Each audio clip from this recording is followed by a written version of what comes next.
Right now, I just love when I'm in tune with the universe. I just got a email from a person of mine. Somebody, my brother-in-law gave me $10 because when he got changed back, it had my name on it, so he sent that $10 to me. And this is coming straight from Virginia. Then somebody said the same thing just happened to them. Similarly, they were somewhere and saw a mysterious $10 that popped out of nowhere. I want to thank the angels, thank the universe. Bada bang, bada boom. She said she saves her $10. I was like, shoot, I think I just bought some pizza with mine. Pizza with no sauce. Any of y'all ever had pizza with no sauce? I'm real careful what I've been eating lately. Getting wiser and wiser. You just saw the goose tell me to eat more vegetables and vegetations and stuff. So it's one of them days, one of them days. Well, let's get into what is this video about? Well, everybody knows is keeping up with my videos. I had to step to these witnesses, my neighbors, because they've been out of pocket for like 7 years. And she finally caught me on a day when I was like, okay, we're going to stop playing that. But one thing she said to me that was real sweet, she told me some real shit. She told me, look, I know you forever, so I'm above all this. Like, she told me, like, I'm above all this. I ain't going to talk to you because she has tried to talk to me at different times, but just for different reasons. But I know she's tough. Like I said, you couldn't grow up in my neighborhood and not be around me because I'm one tough son of a bitch. And I don't mean to say nothing bad about my mom. I didn't mean it like that. But she's tough too. So and the niggas that I came up on this shit, they beat the shit out of you until you started fighting back. So that's why when I listened to Nas, that's when Nas said back in the day they used to chase us. They was gonna chase you as you started fighting back. And that's what they should have did. All this crying and whining and being a big ass baby. We not gonna have that here. I don't come out to whine and cry. I come out to prove and define. Alright. So anyway, let's get back to what we talking about. So I just had to step to this Jehovah's Witness in my neighborhood. My neighbor, okay, honey. You've been out of pocket for 7 years, and the day is your day of reckoning. Because I told you Uranus is gonna make strange shit happen. Uranus is gonna be pulling shit out of the woodwork, bro. Alright, so now Leah, not only is she been going after them Christian Scientists, but now Leah is going after Jehovah's Witnesses. And you see the number 22. So I tried to find her. The only thing I could find her on Twitter. So I went to Twitter and I told her thanks and stuff and keep it up. Because I believe she's appointed to do it. She may not think so. But sometimes God will use a like they'll use a person not necessarily spiritual or whatever. Or maybe they were spiritual but then they got hurt. So now they got a vendetta like she do. But it gets things done. Alright. I don't know. Alright, there you go.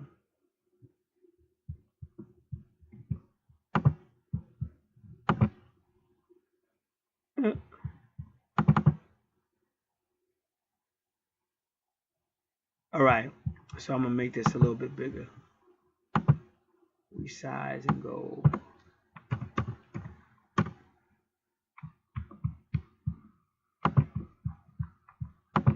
How many of y'all can hear Superman? Superman, whoa! I think somebody out there can hear it. No, don't think I'm stupid, because this is my real. One time I was going to work and I kept hearing, that's why I said we tuned into the universe. And one time, I was going to work and I kept hearing a song by the Rolling Stones in my head. You can't always get what you want. And so I used to listen to a woman I had named Moon Rivers, and the way I found her was metaphysical too, which I'm not gonna go into, but it was really supernatural. But I think she calls herself Moon Rivers out here. I used to listen to her readings. So one time she was doing a reading for me, Leo. I mean, just Leo. I didn't, she was just doing a reading for Leo, and I was just listening to it. But I didn't contact her or nothing. And so then she started singing it. She said, I'm hearing a song right now. You can't always. I said, that's the same song I'm hearing and shit. So that's why I said I try to teach people to listen to the universe. See, the reason why God told me don't change. When I first came out here, I was talking like a Caucasian. And God said, I didn't put you through all that. Did I put you through for you to keep talking like a Caucasian? Like you about to bring something new in. And that's what I've done. He said, be the person I trained you to be. And he even brought people back in my life. Because I really forgot about Gad. Because Gad don't play. Two different niggas. You could call it whatever you want to. But you got Gary and you got Gad. Two different motherfuckers. Gad is the heavy. Gad going upside that motherfucking head when you disrespect Gary. Keep on pushing poor little Gary. Gary got love in his heart, want to help everybody, but people ain't shit. Okay, so let's get that straight. So that's when Gat kind of put that foot up your butt freaking ass. If you out of pocket. Gat go and run up on you, nigga. So God said, bring Gat back. And it was sweet because see my sister, my younger sister, she more like metaphysical. But she is a pain in my ass too. And then my older sister, she was tough. She is like the toughest person I know. But she is on some other shit. And but my younger sister is like metaphysical. So that's when she started calling me Gat. I said, I forgot about Gat. And then somebody from New Jersey. So everything I said, he knew what I was talking about because he was from New Jersey. If you ain't from Jersey, a lot of shit I said, especially back then, you wouldn't know what I was talking about. So he was like my Aaron for a little bit. So I was Moses, and he was like his co-signing. And then I just started doing what God told me to do. And been doing it ever since, boy. And it's been beautiful. All right. So that was a sign. Soldier boy. Whoa. Superman. Soldier boy. So you got to understand, like Ice-T calls Soldier Boy out back in the day. But Ice-T is real good friends with that dude I be telling you about named Doc. Doc is that gangster that came from New Jersey. He was more of a con man than anything. But he was balling in Cali long before. Like, you could almost say Doc taught Cali how to ball. Just like we taught them niggas how to rap. New York did. New York taught Cali how to roll. That's why when them niggas in West Coast be talking crazy, we had to give them a history check. Because Snoop is always saying something. But all y'all was idolizing basically New York rap like everybody else. So I'm always about paying that homage. So I'm always going to tell you that nigga I learned from that nigga. But I'm nice too.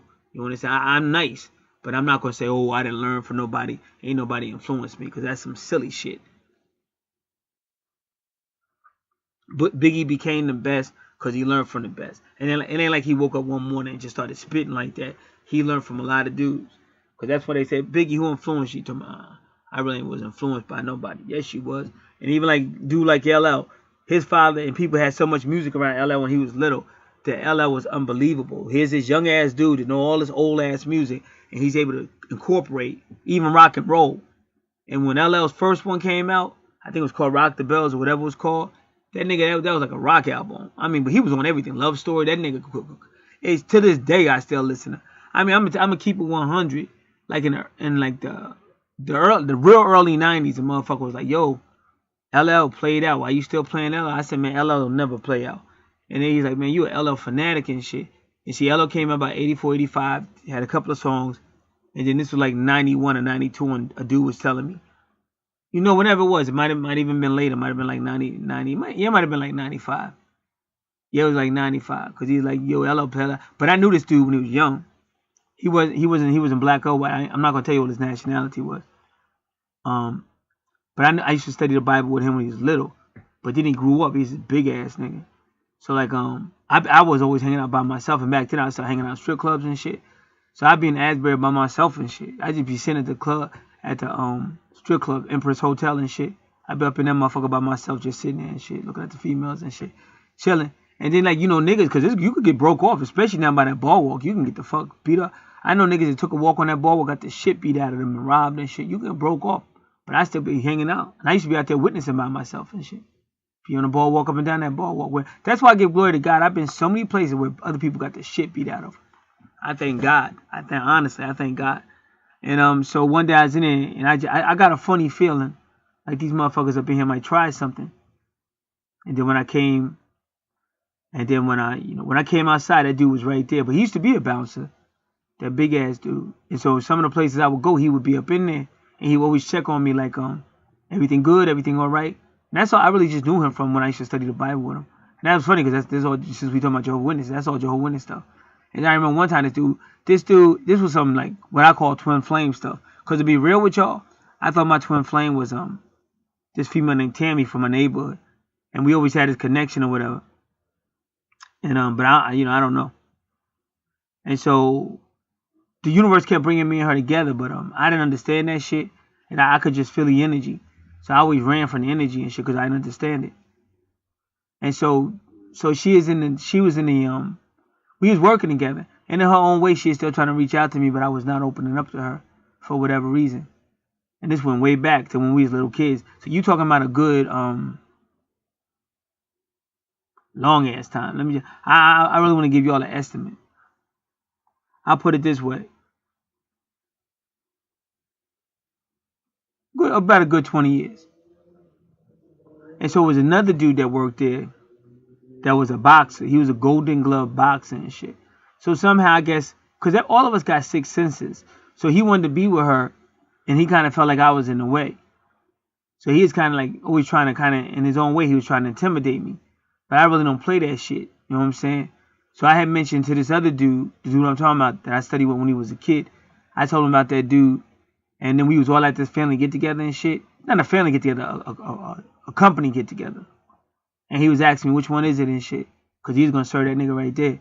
So that's how we get down. Like I said, that dude I'm talking about, one day we went to the clothes store. So I was buying clothes for myself. I started buying clothes for that nigga and shit. Because back then, that's just how we got down. We was never cheap with money. Never cheap with that. Like I said, when I see weak-minded people or whatever, automatically, I already know how to move. And I'm at a different point right now. I just ain't, my tolerance for stupidity, I'm not having it. Like I said, if you work for somebody, then you got to put up with that shit. Because you want to payroll and they didn't have to give you opportunity, and it's just professionalism. You got to put up with silly shit. But if you ain't on nobody's payroll and no shit like that, you don't have to put up with everybody's bullshit. And that's why I'm my happiest time walking with God was these last years, because he finally let me do some different shit. You know, and if I do go back, it's going to be like, oh, here we go with this bullshit. But you got to do what you got to do. All right, so let me get out of here. So now, a lot of y'all don't know her history. So I want to do her history just a little bit.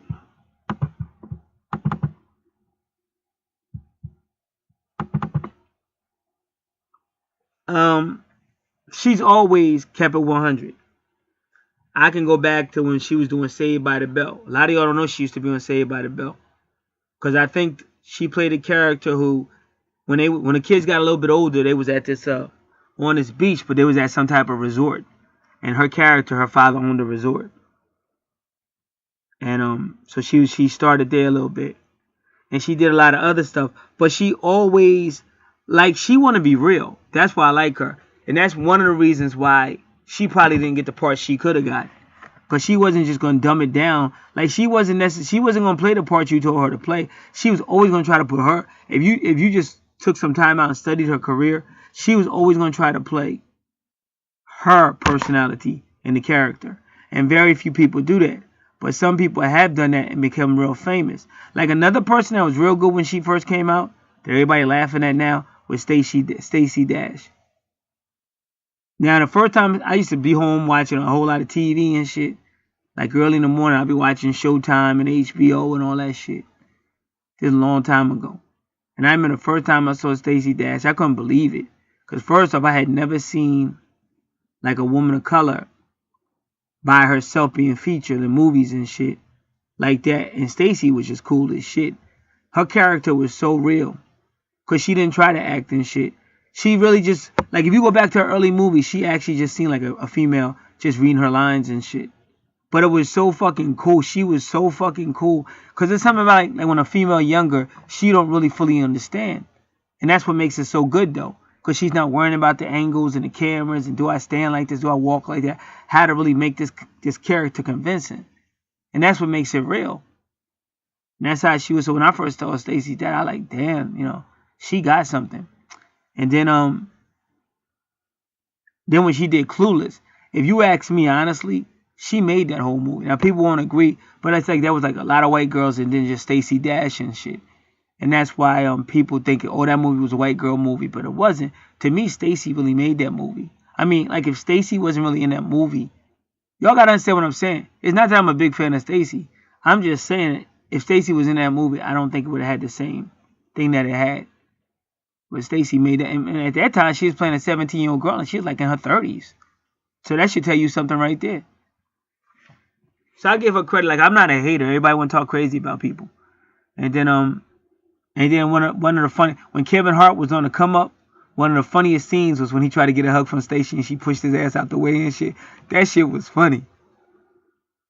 That's when Kevin Hart came up with Beanie Siegels. And I see back then, I didn't even know Kevin was from Philly and shit.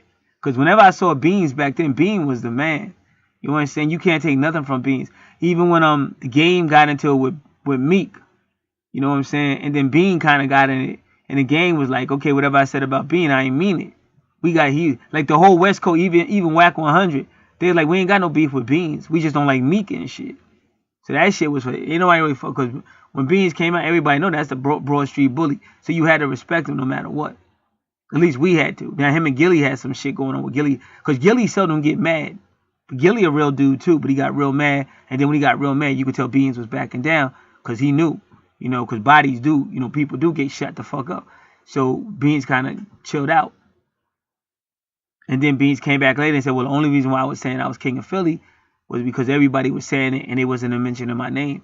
So he was kind of saying, like, I really wasn't saying I was king of Philly, but don't leave me out of the equation either.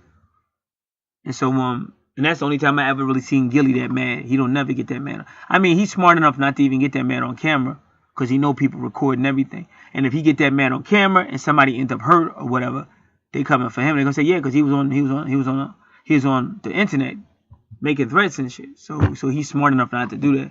But that time would be. But see, when it's real personal, because streets is always gonna be family. You understand? Like I'm trying to say, like what I did today. When I stepped to that witness, even she had to admit. She said, wait a minute, I want you to understand, nothing's gonna be more important. And we grew up together and shit. So she knew. I like, yo, you know, just chill out with all that. And then even like when I see Bob, even Bob know. That's why I see him yesterday. Me and Bob, we cool, but we never really got along. And so when I seen that dude, so he kind of looked, but he didn't want to fuck with me. See, because he don't know, because like I said, years go by, I'm not the same dude. But I used to see him, I used to crack, because like our neighborhood was comedians, but we wasn't no punks. See, all the dudes in my neighborhood did shit. Either they did shit, they got a good reputation or whatever. You understand? And it's different neighborhoods. Now it's a neighborhood up the street, but you got to go up the hill. It's like going up the hill. And that used to be all forest back there and shit. So I still call that new neighborhoods. Now, them houses been there for decades, but to me, that's still new neighborhoods. And nobody really came out that neighborhood that really did nothing spectacular. The only other dude that was in the neighborhood, he really was from another part of our township. So he really wasn't in the neighborhood, even though he was, his people was in the other part. And like he spent most of his time in jail. And then all of a sudden, somehow he became a Christian in jail. And all of a sudden, he got this great job. Now he making big money.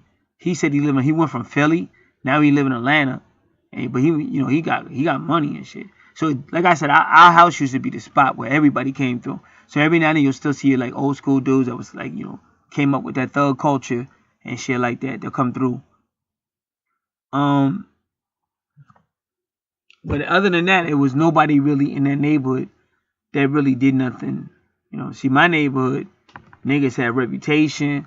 Plus we was comedians. Cause see, you gotta understand, I took this neighborhood over. Like, once all them other dudes, they used to run me through in the hood and shit, once they moved up out of here, you know what I'm saying? Somebody had to take the lead, so that was me. So this whole, almost like the whole neighborhood, from, say, to where the school used to be, all the way down, that side of it, I was running this motherfucker. And then up there, we didn't really mess with them dudes. Cause like dudes, they was always talking shit about us. But it wasn't, see, what I liked about my neighborhood, we was just comedians, but we wasn't scared. But why y'all angry all the time? To me, if you got to be walking around frowning and all that, you must be scared of something. So we be cracking jokes and shit. But all of us, I could just start saying names. All my niggas, they did something with their lives. I don't care what it was, they did something with their lives. Like, I got 2 books out. I'm worldwide with what I do. I done brought so much better understanding and stuff to this planet, spirituality and stuff like that. You know, I did it. And even if I was working on a job, I was usually like in the top, whatever. So that's why when I see Bob, it's just 2 different things. It ain't like Mike L, not Mike B, but Mike L, he been dead since 98. Rest in peace. And Mike B probably tapped out in the early 2000s. Rest in peace. And then Hoove don't live nowhere around here. Hoove live down south. And my family just seen Bryan. Bryan used to come by here all the time. He don't come by no more for whatever reason. I don't know if he's still a witness or not, because that might be why he don't come around. Because I'm no longer associated with witnesses. But I'm cool with that. I'm always going to be me. That's more important to me than anything. I'm not with no fake shit. And so with Bob never was fit in nothing. So like I might see him and say what's up, but I probably wouldn't even stop to talk to him no more. And even when I seen T, I don't even really know T like that. T was younger than us, but I just know T wasn't scared of nobody. So I just went out there, say what's up, give him a quick hug, get back in the house because I got to get on the phone. Because people fucking around with me, I got business to handle. And everything I'm talking about is business. Like all legal business. And then, so other than that, you don't really see too many people from the hood come through. They either out of town, some ain't alive no more, and stuff like that. And now it'd be so many new people coming through, and you got all kind of strange stuff in the neighborhood. I just be careful. Because I like my space, and I don't want no bullshit. And I don't got no time to fuck with no silly ass people on low vibrations and shit. So like I said, so with Bob, it ain't personal. It may seem like it is, but it ain't. Oh, yo, you just don't like Bob because he beat your ass. No. Who fucked me up too? That was another tough fight, but I was holding my own in that one. But man, nobody. There's only 2 dudes that hit me so hard. No, like 3. My father, Hoove, and that dude that knocked me the fuck out. But that nigga knew how to box. If I knew he knew how to box, I want to box that nigga. I could barely street fight. That nigga hit. So I ain't got no. So Bobby, he just won the fight. He ain't really. You know what I'm saying? He ain't hit me so hard that I would go, damn, I'm still mad after 20 or 30 years. Nah, it wasn't that type of thing. Me and him never got along. Even when I was playing over his house, I used to be over his house playing and shit. We never got along. But he always had love for Hoove and Mike L. Because they live like in the same area. But he never, like, if they say anything to him, he would back down. You know? But if I said something to him, he would turn it up. And I used to say, yeah. But he just was worried about what they said because they lived in the same area.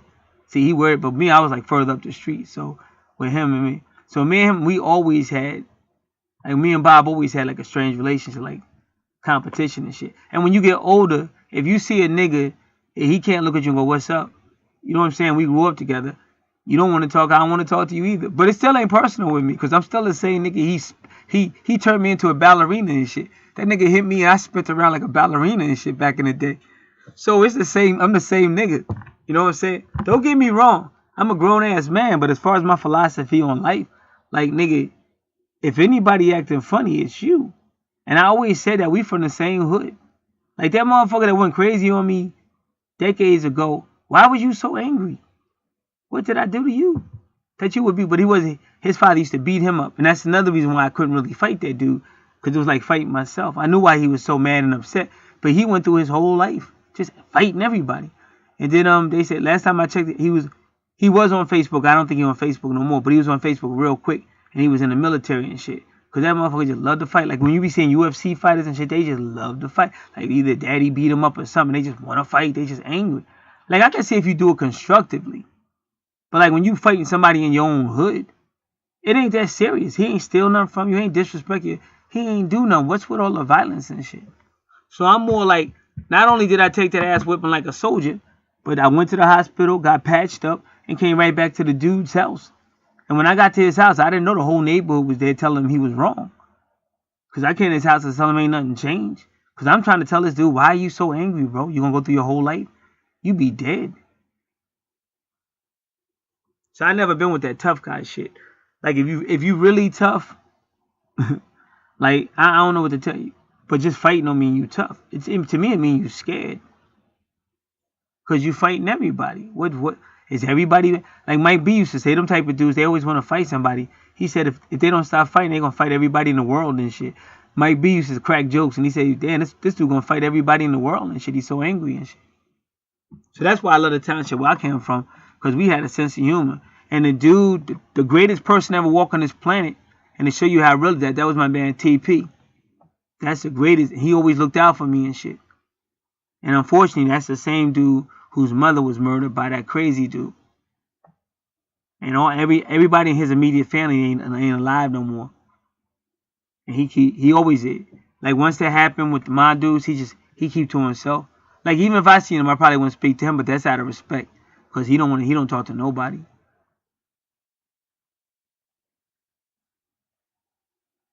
So that's why I said, so it's a new era. So if the dude want to speak or whatever, I just go toot the horn and keep it moving. So if he act like he see me, he know it's me and don't want to speak, then we ain't got to speak, my nigga. It's not like me and you was best friends anyway. There was always some weird shit with you and shit. Even though I used to hang out at your mom, at your house, I seen your mom's beat your ass one day. You know what I'm saying? I seen her, but you always was acting funny and shit. Unless it was Michael or Hoove, then you was loyal to the hood. But if it was me, you was always a funny nigga. So now I just like, we too old for that shit. So if you still ain't grow the fuck up out of that, nigga, I want to talk to you because you like a little boy than me. I don't give a fuck. You want to swing on the God again? I spent around before. Maybe this time you can make me spin the other way, nigga. Fuck you. You know what I'm saying? You know what I'm saying? Like it's like that shit. Like ain't nobody here no more. Like I'm still holding this motherfucker down. I ain't been a hood chief for like decades, nigga. I'm still in this motherfucker, making sure these motherfucking neckerheads respect the motherfucking hood. Now I may owe an apology though, cause now the female, I told y'all they was letting air out of people's tires one night. But they wasn't letting air out. They actually was puncturing tires, stabbing them up and shit. So that's what that female told me that I spoke to today. And she said it wasn't them kids. It was some other kids. I don't know. I just know they was loud as fuck that night. And they was on my street right up. And that was when them other people first moved here. So it might have still been them. So they not off the hook. But I don't know. But I let it slide because they used to call me the neighborhood terror. So I let it slide. I just do a lot of praying. I ain't never called no cops. I ain't never do no shit. I just was prayed up. And things kind of calmed down now. And I thank God for that. So now, let's get to this main event and then we can get on up out of here. Now I'm going to try to tell y'all something as I proceed to give y'all what you need, whether you receive or not. Now listen, I'm just going to give you something 100. You can only be responsible for what that day bring you. Now, I went somewhere about 2 weeks ago, talked to 2 people. Then all of a sudden, about 2 weeks later, they hit me with an email, said, we need this information. I gave it to them. Then I'm thinking I'm good to go. And then they hit me with something else, talking about now we need all this. We need you to rewrite all that information and blah, blah, blah. And it's getting to the point now, like, listen, I got other shit to do. This is how you have a heart attack. I done went there. I done got all the paperwork ready, gave it to them. They got all the paperwork. They could find that shit out themselves. Then you send me another email. I filled out that. Y'all got my social, which I don't like doing shit like that over the line, online anyway. And then I'm thinking we done. Then you're going to send me some other shit. So now I'm debating on whether I'm going to do that or what the fuck I'm going to do. Because they're going to be, oh, it timed out. It timed out. But I got other shit to do. I got a lot of outside work to do and shit. And I damn sure wasn't doing nothing today. Because yesterday I was working. That's how, like I said. It's just too much silly shit. And all these third parties with your information, that shit ain't cool. Like I said, somebody just called me on my dude's cell phone. First off, how you get my dude's cell phone? Plus, I done told y'all, don't call on none of them numbers. Y'all got one number to call on. And they just talking crazy. And what I'm trying to tell you is, it is what it is, nigga. Like, you got to understand, I'm going to try to teach y'all something. I hope somebody hear me. Because a lot of times y'all don't be listening. But whatever you go through, if you praying and walking in the spirit, whatever you go through on that day is from God. And you may not think it's from God. And people may tell you, oh, no, it's not God. You just this or you just that. No, believe me, it's from God. Whatever you go through. Because if you're doing what you're supposed to, that's all you can do. And that's why I said, each day you can't wake up worrying and trying to solve this problem and solve that problem. Because some of the problems ain't going to go away no matter what you do. And that's frustrating. Because as soon as you solve one thing, here comes another one. Like I said, as soon as one asshole leave my life, here comes somebody else with some more stupid shit. So you got to learn how to sometimes just fall back and enjoy your day.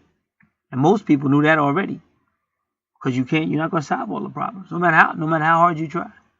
And if they try to get tougher on you, well, then you got to trust God to help you.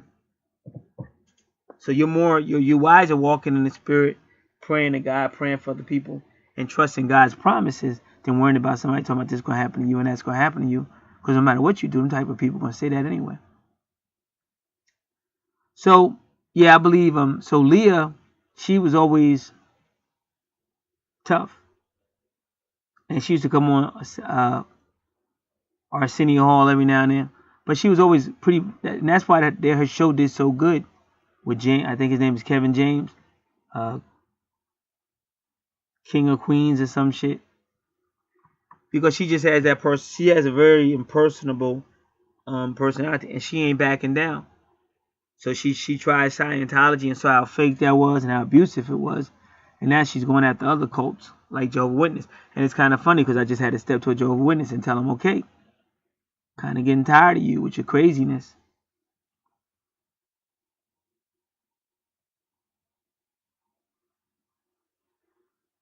And so that's it. So I sent her a tweet. Because sometimes these people do read their tweets. So I sent her a tweet. Just say thanks and everything. Gave her some advice. I be on point when I be speaking. Sometimes people can't see it. Because I'm not confined to third dimension. I'm higher than third dimension. But some people are called to do what they do. And see, what you don't understand is, like I told you, I just did a recent video where I mentioned Jehovah's Witnesses and their God, Jehovah. Now, Jehovah is a very organized God. Very organized. I know the history. I know the history of them. Even I was active in the 80s, and I knew about them since the late 70s, and even before that, because my father, that's his father's family, his mom and dad and sisters and shit. But I know their history because I used to be one of them. So you went back to when they started in the 1870s and in 1914 and all that. So you have to respect that God. But you don't have to respect that fake Bible, or you don't have to respect everything. But the bottom line is, the God of the authorized King James Bible version, he's bringing things to a conclusion. It's just the way it is. So people can try to figure that out if they want to. But what people need to do is make sure they're part of the solution and not part of the problem. So I think she's being raised up to do just what she's doing because she's tough. Another person that was tough was Rhoda. Now remember, Rhoda's in the Bible in Acts chapter 12. But I don't know if Rhoda's still alive. But she was also real personable. And she also took on bullies like in the entertainment world and stuff like that. So it is a time where you're going to see people getting called out. And somebody else just got a big lawsuit. I just read it, but I forgot who it was because somebody else just put a lawsuit and I forget what it was for. But you're at times when people ain't taking it no more and the universe is backing them up. So that's it for this video. I'm out.